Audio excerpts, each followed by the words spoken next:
start over. I don't want to start over. All right, we're going to convert from mass to mass. There we go. If you missed that, the memory card was full. Okay, so our question is, if we have a mass, a certain amount of chromium chloride in mass, which is useful to us in the lab, right? Moles aren't useful. Mass we can weigh, it's useful. How do we go from mass of chromium chloride to mass of silver chloride, right? So we're going to go through, we have to turn our mass, or our grams, we have to turn our grams into the number of them.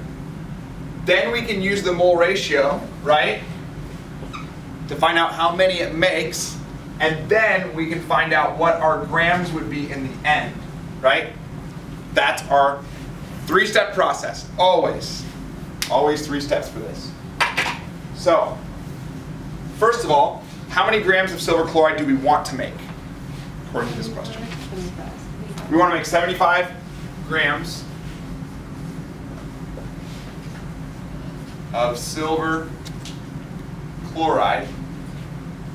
So the first question is, how many moles is that? So what unit goes on the bottom? Grams of silver chloride, right? What unit goes on top? Moles.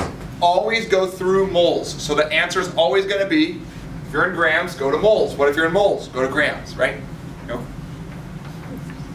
Moles of silver chloride. Okay, don't get lazy here. People always just want to write moles. They don't want to write moles of silver chloride. What's going to happen if you do that? We're now converting between different chemicals.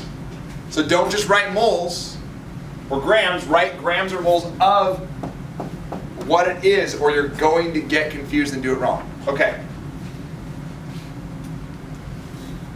So the molar mass for silver chloride is 143.3. I already found it.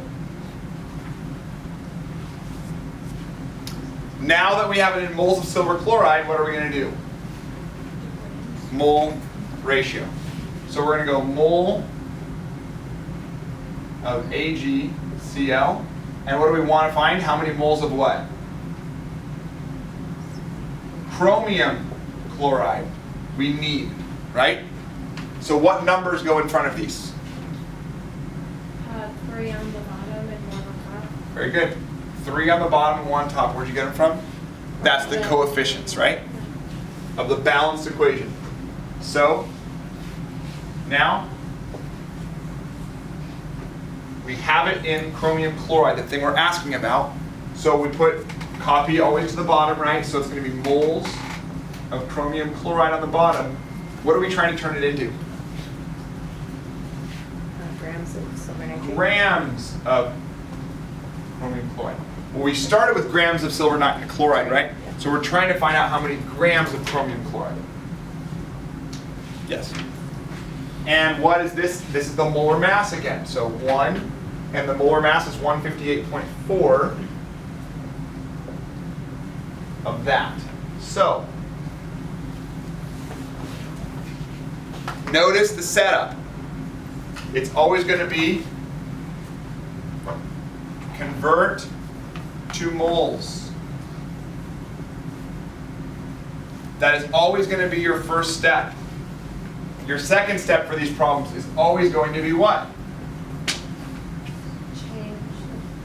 Mole ratio, which changes from one compound to another, right? And then once you have it in your new compound, to make it useful to us in the lab or in real life, what do we do last? Convert from moles. Now, just so you guys know, I didn't write convert to grams, I wrote convert from moles, because what if I had asked you how many atoms of chromium chloride, right? So it's always going to go through moles, but these first ones depend on what you're given and what you're asked for. Usually it's going to be grams, but you never know, it could be anything that can be turned into moles, right? So, what do we get for our answer? Let's see. Use this calculator. All right. 75 divided by 143.3. And then divide that by 3. And then multiply that by 158.4. And we get 27.6.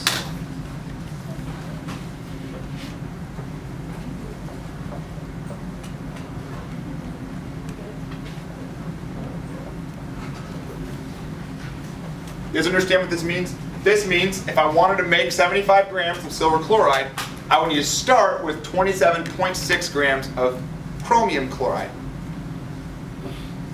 And enough and plenty of extra silver nitrate, right? There would have to be enough of that.